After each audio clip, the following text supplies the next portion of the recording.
¿Podéis ver algo para escribir ahí atrás? ¿Veis algo? Es que como que hay muy poca luz, ¿no? Si queréis doy la luz. O si queréis abrir esa...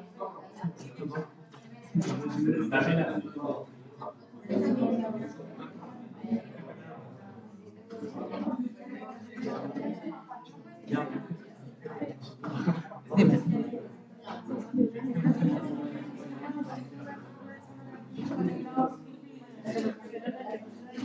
Pues eso ya no lo sabe. O sea, no sabes lo que te han puesto. Luego, luego lo hablamos, ¿vale? Venga, por favor. ¿A ti te hacen más caso también? Bueno, ¿ves? Has mirado para atrás instantáneo. Los Reyes Católicos va a ser un poco abrumador, ¿vale? No os abruméis, por favor, no os abruméis. Usad vuestro tiempo en clase para intentar escuchar. Vuestra prioridad es escuchar, no para copiar, que para copiar ya tenéis vuestro libro.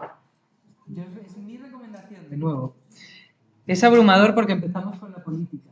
Y de política vamos a hablar muchísimo.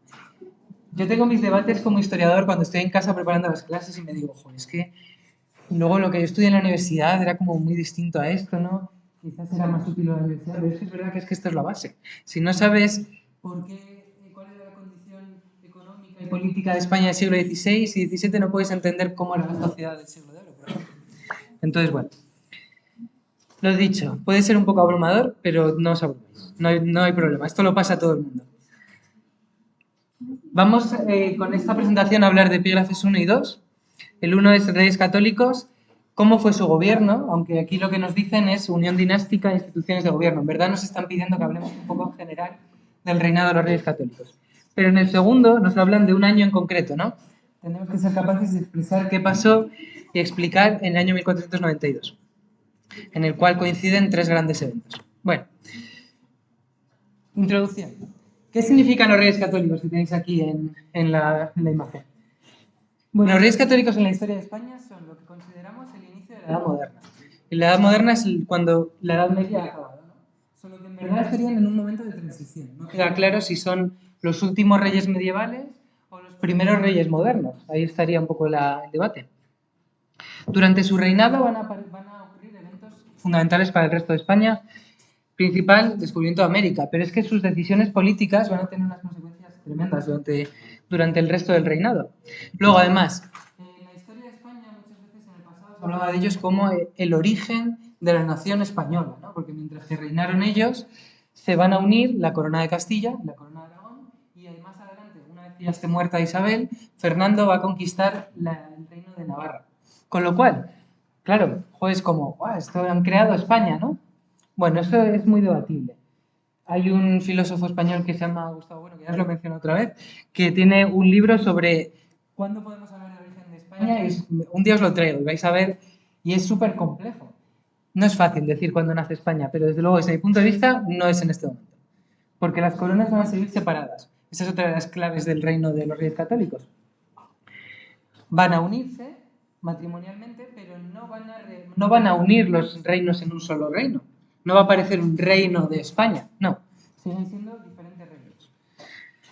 Bueno, son reyes que empiezan a crear la monarquía autoritaria. Podemos decir que son los primeros reyes que van a buscar clarísimamente convertirse en monarcas autoritarios. Un monarca autoritario es el que claramente tiene el poder, como Felipe II más adelante. Es además, bueno, justo en su reinado había ocurrido la caída del Imperio Romano, ¿no? El último reducto del Imperio Romano era el Imperio Bizantino. Y justo Constantinopla va a caer frente a los musulmanes. Entonces eso lo que hace es que aparece un enemigo de la cristiandad nuevo, que es el Imperio Otomano, el Imperio Turco Otomano, que fue el gran enemigo de la monarquía hispánica junto a Francia. Y eso aparece ahora. Y luego también son los primeros reyes del Renacimiento. El Renacimiento es un movimiento humanista, sabéis que en el arte es muy importante, ¿no? El Renacimiento tenemos a Leonardo da Vinci, tenemos a Rafael, a Miguel Ángel, ¿no? Bueno, eso es simplemente la expresión artística, pero es que es un cambio filosófico al completo, en el que la mentalidad va a cambiar y ahora la gente empieza a creer mucho más en el hombre. Ya el centro del mundo no es Dios, ya no es un teocentrismo, ahora empieza a ser un antropocentrismo. El hombre es el centro del mundo y de la comprensión humana, ¿no? Bueno, pues todo esto se une a la vez, ocurre a la vez que los reyes católicos están gobernando. Bueno, los reyes católicos viven el final de un siglo, que es el siglo XV, en el que había habido un montón de guerras civiles. Y ellos son los que van a conseguir que esto se frene. ¿Vale? Son el fin de ese periodo de crisis de la Baja Edad Media, de constantes conflictos internos.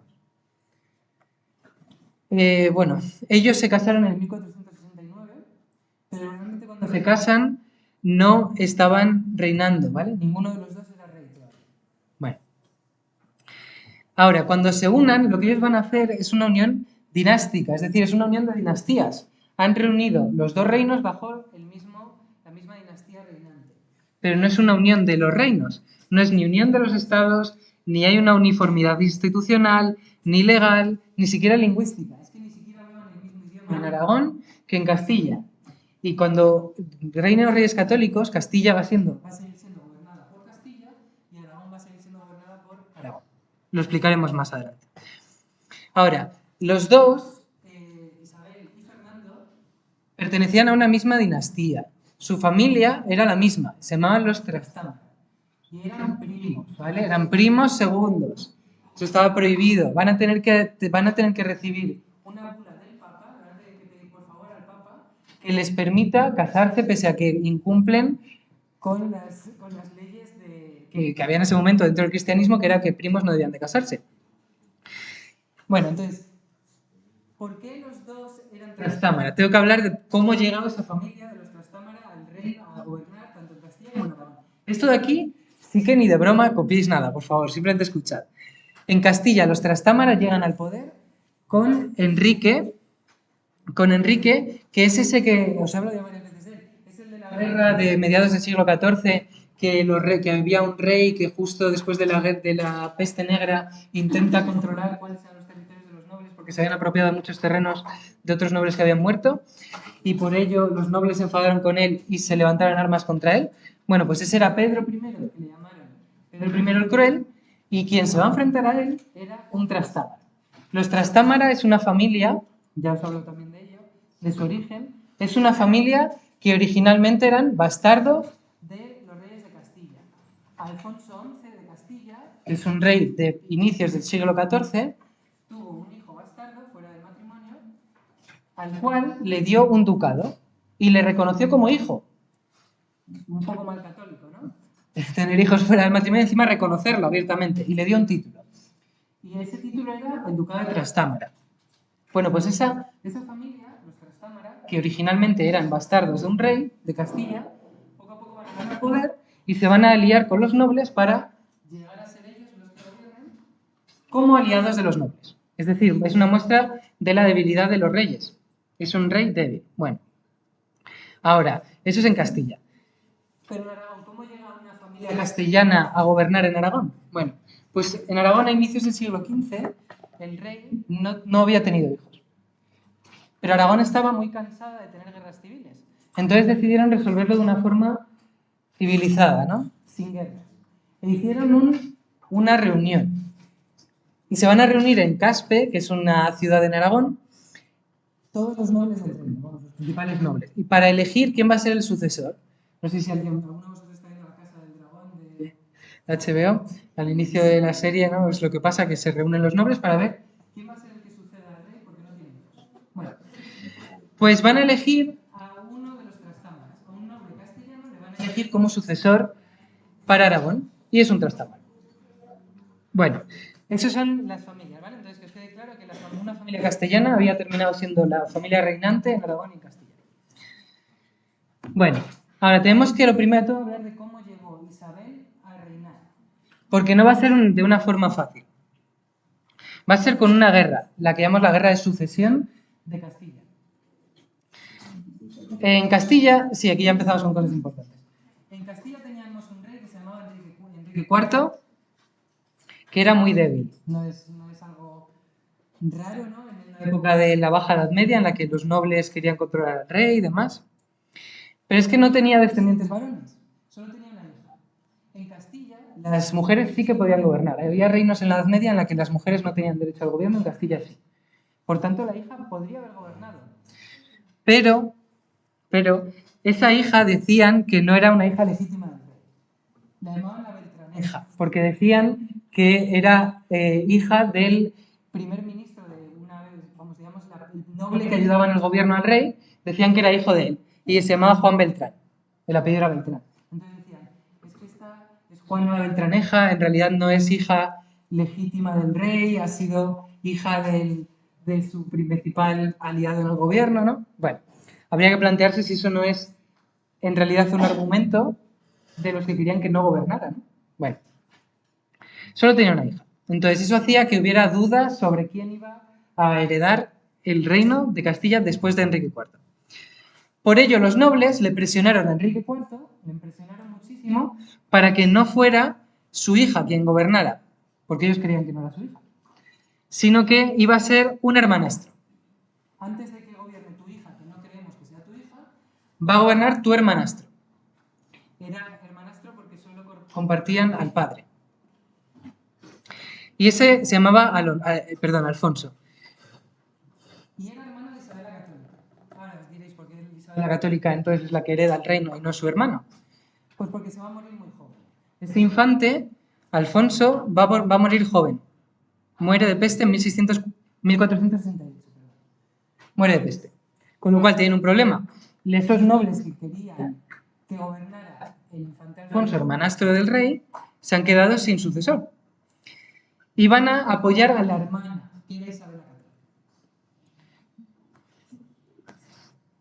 Católica. Vuelvo a repetirlo. Enrique IV tiene solo una hija, no tiene hijos. Dicen que no es su hija legítima. Entonces los nobles quieren que gobierne, cuando se muera, su hermanastro. Hermano paterno. ¿Vale? Solo era hermano por parte del padre. La madre era distinta. Pero se muere y entonces apoyarán a la hermana que queda viva, que es Isabel. Bueno, Enrique IV va a aceptar. Va a aceptarlo en un tratado que se llama Los Toros de Guisando, que se firma en esto. Los toros son estos de aquí, son berracos de los celtas, ¿vale? Esto es de cuando la prehistoria, cuando antes de los romanos. Eran representaciones de cerdos, se cree. Bueno, los toros, también pueden ser toros, claro, ese es el tema, ¿no? Son cerdos o toros. Bueno, toros de Guisando. Y allí acepta que va a ser Isabel su sucesora, pero le pone una condición. Isabel, que era muy pilla, bueno, mucho más que pilla, podríamos decir,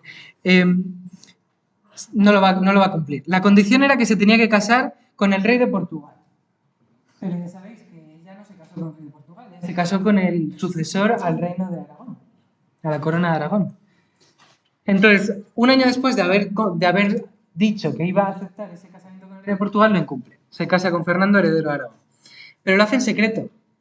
Lo hace en Valladolid, ahí en secreto, en un monasterio, vamos, en un palacio. Pero cuando se enteran, la desheredan. Ya no va a ser la heredera. Y ahora, la nueva heredera era esa hija que decían que no era la hija legítima, que se llamaba Juana. Es esta Juana que os decía que le llamaban la Beltraneja porque decían que era hija de Juan Beltrán. Ahora, es lo que os digo, habría que plantearnos si no decían eso de que era la Beltraneja porque no querían que gobernara, ellos querían que gobernara Isabel, los nobles. Entonces podría ser perfectamente una fake news de esta, pues, una noticia falsa, que han existido siempre. Bueno, queda más o menos claro, ¿no? ¿Cuándo muere este rey tan débil? Bueno, pues muere en 1474 e Isabel, nada más que se muere, pese a que no era la heredera legítima, dice yo soy reina y se hace nombrar reina. Pero claro, ella no era la heredera legítima. Enrique IV la había desheredado. Enrique IV había desheredado a Isabel, pero Isabel dice, a mí me da igual que me hayan desheredado, yo me nombro reina, porque cuento con los nobles que me apoyan. Y ahora, cuando esto Isabel lo hace, esto es una declaración de guerra. Esta no, ella no es la reina legítima. La otra reina, la otra que en teoría sí que es la reina legítima, que era la hija de Alfonso IV, de Enrique IV, ella dice que es la reina. Y es que esta hija, Juana la Beltraneja, sí que se había casado con el rey de Portugal, que era la condición que le había puesto Enrique IV a Isabel. Yo entiendo que es lioso, pero en verdad no lo es tanto, ¿eh? Entonces, tenemos Juana la Beltraneja, que se había casado con el rey de Portugal como quería su padre, lo cual no había querido Isabel. frente a Isabel, que ella dice que es la heredera, aunque en verdad no lo era. Y esta es la guerra. Tenemos un bando isabelino, el bando de Isabel, que luego será Isabel la Católica, que ya sabéis quién va a ganar, ¿no? Que contaba con el apoyo de la alta nobleza. Y también contaba con el apoyo de Aragón, porque estaba casada con el heredero de Aragón. Entonces, Isabel y los nobles con Aragón, frente a el bando de Juana, la que llamaban la Beltraneja, que cuenta con Portugal, porque estaba casada con el rey de Portugal, con parte de la nobleza, parte pequeña, y con Francia. Ahora, ¿qué pinta aquí Francia? Bueno, pues Francia era enemigo de Aragón. Y hay una ley en la historia que siempre se cumple, que es que el enemigo de mi enemigo es mi amigo. ¿No? ¿Quién es el enemigo de mi enemigo para Francia? Mi enemigo, si yo soy Francia. Mi enemigo es Aragón. El enemigo de Aragón es Portugal, ¿no? Pues Portugal es mi aliado. Voy a ayudar a Portugal contra Isabel para fastidiar a Aragón. Bueno, entonces aquí tenemos esta guerra de sucesión. La guerra no estaba muy clara quién le iba a ganar, eran bastante equilibrados, pero al final vence Isabel, el bando de Isabel vence, y firman la paz. Juana de Beltraneja acepta que Isabel va a ser la heredera de Castilla, y ya está, se tiene que aguantar. Y eso se firma en el Tratado de Casovas. ¿Vale? Tratado de Casovas, 1479. Fin a la guerra. Entonces ya puede Isabel reinar tranquila, es la reina de Castilla. Esta imagen de aquí, por cierto, este es Enrique IV. La verdad que, pese a lo que el dibujo no es muy realista, nos da una buena idea de cómo era débil, ¿no? La cara sí que tiene, como no parece muy seguro. Bueno. Este es el escudo de los Reyes Católicos. Esto no lo tenéis que saber, pero voy a hablar un poquitín de él. El yugo y las flechas. El yugo y las flechas es esto que está aquí, las flechas y el yugo, ¿no? Ese yugo y las flechas lo que quiere es representar los nombres de los dos reyes. Yugo, Y de Isabel, porque Isabel se escribía con Y en la época. Y las flechas, la F de Fernando. Luego, las flechas y el yugo tienen una especie de nudo, ¿vale? Hay un nudo. Y esto que os voy a contar, bueno, pues no tenéis por qué saberlo, pero creo que sí que es útil para entender a Fernando el Católico. Hay un mito que cuentan de Alejandro Magno, que se contaba mucho. Esta gente les gustaba leer sobre Alejandro Magno y demás, las historias de los romanos, ¿no? Bueno, que cuenta que había una leyenda, había un templo en Grecia en el cual había un nudo que era imposible de desanudar. Y la leyenda decía que quien consiguiera desanudar ese nudo conquistaría el mundo. Nadie lo conseguía hacer. Entonces llegó Alejandro Magno y lo que hizo fue que sacó la espada, cortó el nudo y dijo, ya está, voy a conquistar el mundo, ¿no? Y así Alejandro Magno después pues consiguió conquistar un imperio brutal. Bueno, pues Fernando admiraba mucho esa idea y él la va a aplicar. Porque ellos decían, tanto monta, monta tanto, ¿no? La idea, muchas veces esto se cuenta mal, dicen, monta tanto, vamos, tanto monta, monta tanto, Isabel como Fernando, ¿no? Diciendo que Isabel y Fernando mandaban lo mismo. No, eso no es así. Tanto monta, monta tanto, significa, da igual cómo resuelvas el nudo, da igual que lo deshagas, que da igual que lo cortes. Y eso nos habla de cómo era Fernando el Católico. Fernando el Católico era una persona que resolvía los problemas como fuera. Si tiene que ser por la violencia, lo hago por la violencia. Él es un monarca autoritario y va a resolver el problema como quiera, y ya está. Bueno, Maquiavelo, ¿os suena Maquiavelo? Ser maquiavélico, ¿no? Ese adjetivo. ¿Alguna vez habéis escuchado eso de ser maquiavélico? Maquiavelo siempre se recuerda a Maquiavelo lo de el fin justifica las formas, ¿no? Da igual que mates a 1 millón de personas o a 500.000 personas lanzando la bomba nuclear en Hiroshima y Nagasaki, si el final es que consigues que acabe la guerra, ¿no? Los medios dan igual, lo que importa es el fin. El fin justifica los medios. Bueno, eso es algo que decía Maquiavelo. Pues eso que decía Maquiavelo, él estaba inspirándose en Fernando el Católico. Bueno, para que tengáis una idea de lo que es ser autoritario. Bueno, 1479 tenemos a Isabel como reina de Castilla. Pero es que ese mismo año muere el padre de Fernando, que estaba casado con Isabel. Entonces Fernando hereda Aragón. Y tenemos que Fernando es rey de Aragón, de la corona de Aragón, y Isabel es la reina de la corona de Castilla. Ya los dos son reyes. y van a llevar a cabo una concordia. Concordia significa ponerte de acuerdo, que se llama la Concordia de Segovia. Esta sí que deberíais de mencionarla, porque como estamos explicando la unión dinástica, es la clave. La concordia esta es la clave de la unión dinástica. En esa concordia dicen que van a gobernar de forma conjunta, gobiernan de forma conjunta, van a gobernar de forma conjunta, pero los reinos se van a mantener independientes. Pero los reinos se mantienen independientes. Van a gobernar de forma conjunta, pero los reinos se mantienen independientes. En la Concordia de Segovia. Bueno, entonces cada reino va a seguir viviendo como si fueran separados. Cada reino sigue teniendo sus leyes, sus instituciones, todo distinto. Nada ha cambiado. Lo único que ha cambiado es que ahora los reyes están casados.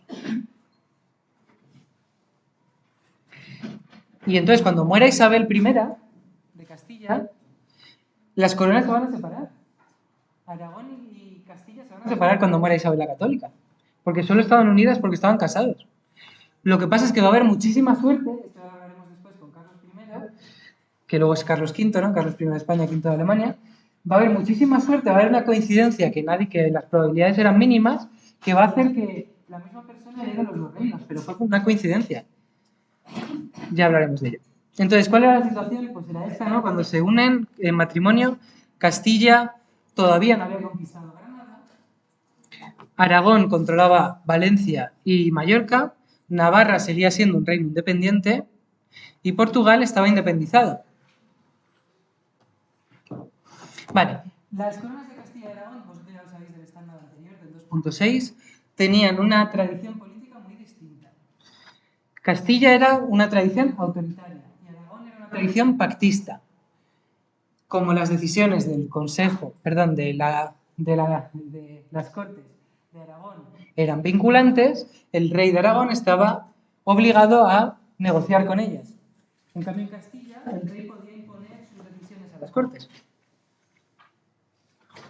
Luego, Castilla era muchísimo más poblada. Acordaos del gráfico que vimos de después de la peste negra, ¿no? Castilla tenía cerca de 5 millones de habitantes. La corona de Aragón quizás no llegaba ni al millón. Bueno, pues 5 veces más grande. Tenía un comercio muchísimo más vital. La lana de las ovejas, de la oveja merina, era súper codiciada, daba muchísimo dinero. En cambio, el comercio catalán todavía no se había recuperado de la peste negra. Seguía sin recuperarse, perdón. Sí, un comercio muy, muy fuerte gracias a la lana, sobre todo. Y en Aragón, como era una corona, que era una federación de reinos, cada reino tenía aduanas. ¿Sabéis lo que son las aduanas, no? Que tienes que pagar cuando llevas algo de un país a otro, ¿no? Bueno, pues en Aragón, en la corona de Aragón, si un comerciante quería vender, imaginaros, aceite que había comprado en Valencia y lo quería llevar a Cataluña, cuando pasara la frontera entre Valencia y Cataluña tenía que pagar un impuesto. En Castilla eso no. Y luego, lo que sí que, vamos, no está aquí escrito, pero vosotros ya sabéis, tradición pactista en Aragón, tradición autoritaria en Castilla. Entonces, ¿cuál es la consecuencia de esto? Pues que los reyes católicos realmente van a gobernar apoyándose en Castilla. Su dinero lo van a sacar de Castilla. Y Fernando el Católico, pese a que fuera rey de Aragón, el dinero para sus cosas las va a sacar sobre todo de Castilla. Porque ya que están casados, pues pueden gobernar conjuntamente. Pero es solo porque están casados. Vale, política interior. Empezamos con la primera parte de los reyes católicos, política interior. Los objetivos que ellos tenían eran, lo primero, pacificar el reino. Venían de un periodo de enorme crisis, la crisis de la Baja Edad Media. Quieren pacificar. Número 2. Quieren desarrollar la administración. Quieren ser capaces de gobernar mejor, más eficientemente, ser más autoritarios. Realmente esta segunda podéis decirlo también como gobernar de forma más autoritaria, es lo mismo. Porque es que la herramienta para tener un poder autoritario es tener administración, tener gente que trabaje para ti. Y la tercera es uniformidad religiosa. De ahí vendrá lo de llamarle los Reyes Católicos, que es un título que les dio el Papa.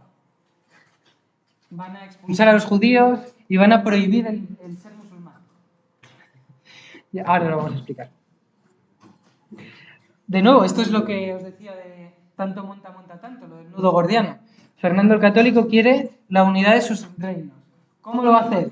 Convenciendo a los judíos de que se hagan cristianos. ¿Convenciendo a los musulmanes de que se hagan cristianos? No, les expulsas y les prohíbe su religión, ya está.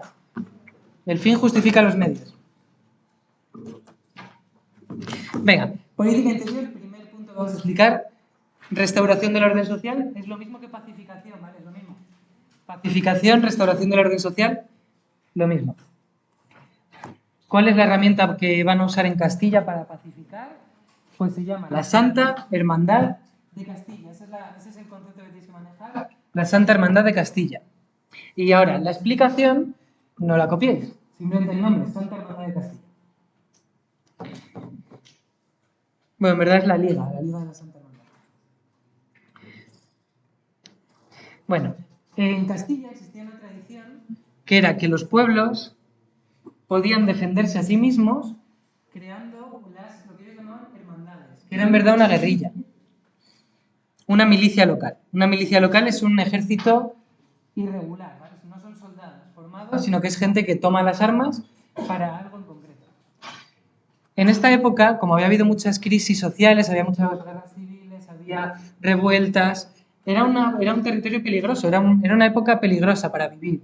Si eras un comerciante y ibas por los caminos con tus productos, era fácil que vinieran unos bandoleros y te atacaran. Eso era habitual. Bueno, pues las ciudades, cuando tenían estos problemas, tenían la capacidad, tenían el derecho por sus fueros de hacer una hermandad, que en verdad es una milicia local. Bueno, pues Isabel coge esta idea y dice, voy a obligar a que todas las ciudades que tengan más de 50 habitantes estén obligadas a hacer una de estas milicias locales. Y las voy a unir a todas bajo un mismo mando, que se llama la Liga de la Santa Hermandad. Ella lo que hace es una cosa que era tradicional, que todos conocían, pues la voy a utilizar yo para mis propios intereses. Así es como se gobierna en esta época. Utilizas tradiciones para tu propio beneficio. Entonces ella obliga a que todas las ciudades que tengan más de 50 habitantes hagan una milicia y todas esas milicias van a estar controladas desde un solo poder que se llama la Liga de la Santa Hermandad. Realmente lo que está haciendo es una especie de guardia civil. La Guardia Civil, cuando se crea en el siglo XIX, es para lo mismo, es para afrontar el problema de los bandoleros. Es tener un ejército presente en todas las ciudades para que si hay bandoleros puedan ir a atacarlos. Bueno, la Liga de Santa Hermandad dependía de la Junta General, que es la institución con la que gobernaban los Reyes Católicos. La Junta General. Bueno, entonces es una especie de policía, pero es una policía que además juzga. Entonces, os podéis imaginar, si las personas que tienen las armas además son capaces de juzgar y entre los juicios que pueden hacer, por ejemplo, es condenar a muerte, pues ¿cuál es el resultado? Pues una forma de pacificar un poco violenta, pero muy efectiva. Entonces, bueno, pues realmente en pocos años, en unos 15 años, van a conseguir pacificar Castilla hasta un punto en el que Isabel considera que puede desorganizar, va a suprimir la Liga de la Santa Hermandad. Ya no es necesario, ya no hay problemas. Declaro la paz. Otro ejemplo de cómo van a conseguir la paz, ¿no? Eso era en Castilla, ahora vamos a Aragón. En Aragón tenían el problema de los payeses de remensa, ya hemos hablado de ellos. Son campesinos a los cuales los nobles no les permitían irse a vivir a otro sitio. Eran una especie casi de esclavos. Bueno, pues la última rebelión ocurre con Fernando II como rey de Aragón. Fernando el Católico, es el mismo. Y él va a conseguir resolver ese problema. ¿Cómo lo va a hacer? Bueno, voy a leer lo que tengo aquí, pero por seguir un poco el esquema. Estalla una rebelión en 1484, más violenta que nunca. Cuando hay mucha violencia, eso siempre impide el desarrollo del comercio y el desarrollo económico, cuando hay violencia. El monarca va a intervenir y va a apoyar a los señores para derrotar a los insurrectos. ¿Y quiénes eran? Los campesinos. Esos campesinos que estaban en contra de los señores porque consideraban que les maltrataban. 2 años después de que empiece la guerra, va a conseguirse finalizar con un pacto. Fernando II va a llevar a cabo un pacto, lo cual es una manera bastante inteligente de resolver el conflicto. Este conflicto venía de más de 100 años atrás. Entonces, la manera de resolverlo era conseguir que los campesinos y los nobles se pusieran de acuerdo. Entonces, va a hacer una reunión y va a intentar que consigan llegar a un pacto. Y se llama el Pacto de Guadalupe o la sentencia arbitral de Guadalupe. El árbitro es el rey. El rey como juez que resuelve este problema. Entonces, va a hacer que hagan un compromiso entre ambos. Lo primero, los nobles tienen que abolir sus malos usos, es decir, la remensa. La remensa es ilegal. La remensa era eso de que los campesinos no tienen derecho a irse de sus tierras. Pero en compensación los campesinos tienen que pagar dinero a los nobles. Pagan un dinero a los nobles y así ambos están contentos. Venga, segundo punto, esto es la pacificación. Segundo punto del gobierno interior de los Reyes Católicos. Conseguir tener un poder autoritario reduciendo el poder de los nobles. El poder autoritario siempre es a consecuencia de que reduces el poder de otro. Pues en este caso, reducir el poder de los nobles. Bueno, los Reyes Católicos van a hacer lo que tenéis aquí en negrita. Lo que van a hacer es quitar del gobierno a los nobles. La tradición en la Edad Media era que los nobles, por ser nobles, tenían derecho a gobernar, ¿no? El auxilio. Perdón, el concilio. Dar consejo a los reyes. Pues los Reyes Católicos van a cambiarles, van a sustituirles por gente que ha estudiado en la universidad. Por juristas y letrados, formados en la universidad. Ahora, a los nobles esto no les va a gustar, ¿no? Les va a parecer bastante mal. Entonces, a cambio, los Reyes Católicos les van a asegurar que van a seguir siendo los más ricos y los más importantes de toda la sociedad. Les aseguran que van a seguir teniendo el control económico y el control social. Pero ya no gobiernan. Podrás ser muy rico, podrás seguir teniendo tus rebaños de millones de ovejas, pero ya no vas a gobernar en mi corte. Ahora van a gobernar gente que ha sido formada en la universidad. Hasta aquí seguimos bien, ¿no? Bueno. Otra forma de conseguir el poder de los nobles. Durante la Repoblación hablamos de las órdenes militares. Y acordaos, las órdenes militares lo que consiguen son enormes latifundios. Y lo que tenían eran ganados. La repoblación de las órdenes militares, ¿os acordáis de qué zona había ocupado de la península? Ya os dejo pensar. Las órdenes militares es la tercera de las repoblaciones. Castilla-La Mancha, decís por ahí. No sé, he escuchado algo. No sé. Es Castilla-La Mancha. Es Castilla-La Mancha. Siguiente, ya seguimos.